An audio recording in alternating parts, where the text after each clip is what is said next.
taking my lead from the Secretary's cyber strategy that he published in April. And that set the benchmark, I believe, for the entire department as to what it is that the Secretary of Defense wanted us to pursue. My office is working line of effort number 1, and that line of effort number 1 is really about the human resources needed to execute that strategy. So it includes training, it includes recruitment, retention, it includes a learning continuum across someone's entire career. And so that document and the advocacy from Secretary Carter has been absolutely critical to our ability to move forward in this area. And his vision is right on the mark.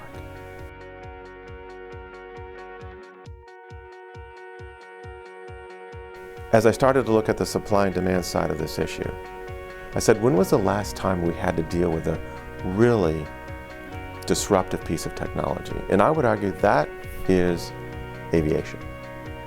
And so in World War I, aviation came of age. It belonged to the Signals Corps, and it was used for reconnaissance and scouting. What do we use cyber today for? Today, as we use it today, it is mostly a scouting, reconnaissance, intelligence platform. That's what we use cyber for now.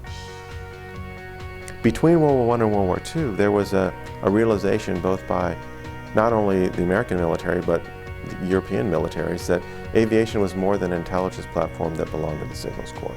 So Hap Arnold, who was the architect of the Army Air Corps in the 30s and early 40s, is the one that advocated for the use of aviation not as a defensive capability, not as a scouting capability, but as an offensive capability.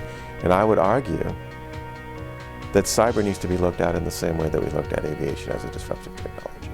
That yes, do not discount the need for defense, but in the end, it could be a very powerful offensive capability.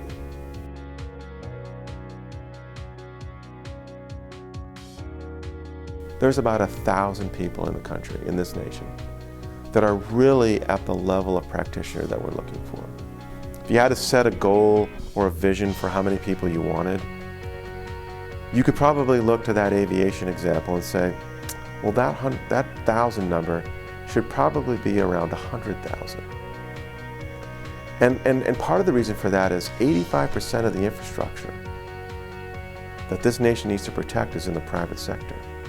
And so part of the training that we're looking at, part of the supply and demand issue, is to recognize that many of these people, just like they did in the commercial aviation business, are going to go back out into the private sector. And so our training pipeline should be sized to meet that demand, which I think is about 100,000 people. And we should acknowledge the fact that most are going to have one tour of duty of a 4-year period. I would argue that's probably not a bad model for how we should size our training pipeline.